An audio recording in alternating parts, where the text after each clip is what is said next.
Našlaitėlis ir milžinas. Gal seniai, gal neseniai, tėveliams išmirus liko pasaulyje vienas vaikužėlis. Vargšas būdamas ir niekur savo vietelės neturėdamas, susigalvojo į pasaulį keliauti. Bet neras kur pastogėlę. Kelionį našlaitis nieko daugiau neturėjo, kaip tik varškės riešulėlį ir sūrą kamputytį, o ant keliai stiprią ąžuolinę lazdožę.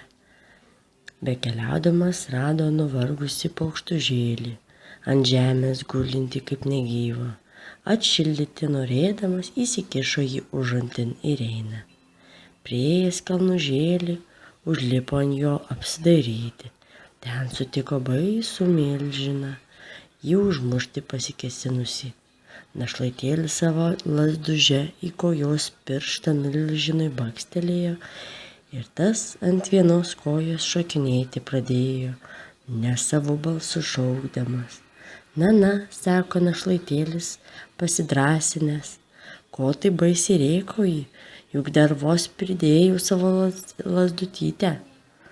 Kas bus, kaip pataikęs išilgai sviestelėjęs uždrošiu ir jau iškėlė lazdelę. Milžinas pradėjo šaukti, nemušk, susikalbėsim kaip brolužiai, būsim draugužėliai. Tavo ta lazdytė labai skaudi, verčiau pabandykim spausti, tai matysim, kad ras daugiau turim sveikatėlis. Ir milžinas, paėmęs rastelį, taip suspaudė, kad net medžio syvai pradėjo virti. Tai niekis, atsiliepė našlaitis, aš spausiu akmenužėlį.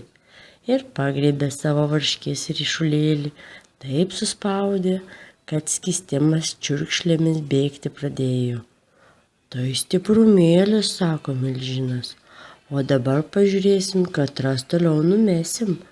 Milžinas pagriebė akmenį sulig gera galva ir tolokai nulakdino, o našlaitėlis išsitraukęs paukštužėlį iš užančio, kai metė, tas nusigandęs lėkė ir lėkė, kol visai iš akių pradingo. Tai koks metimas, milžinas pabūgo toliau su našlaitėliu rungtis. Draugužiu jį pavadino ir pakvietė namo pas savo brolužyčius. Broliai nusigando tokio stipruolio ir susitarė jį nakčią bemiegantį užmušti. Paėmė storą geležinę kartį ir taip drožė per priegalvį, kad net lovužėlis sugriuvo. Manė našlaitėlių galvytę suskėlus, o tas tyčiomis kojūgalį buvo atsigulęs ir galvelės vietoj podaitėlį padėjęs.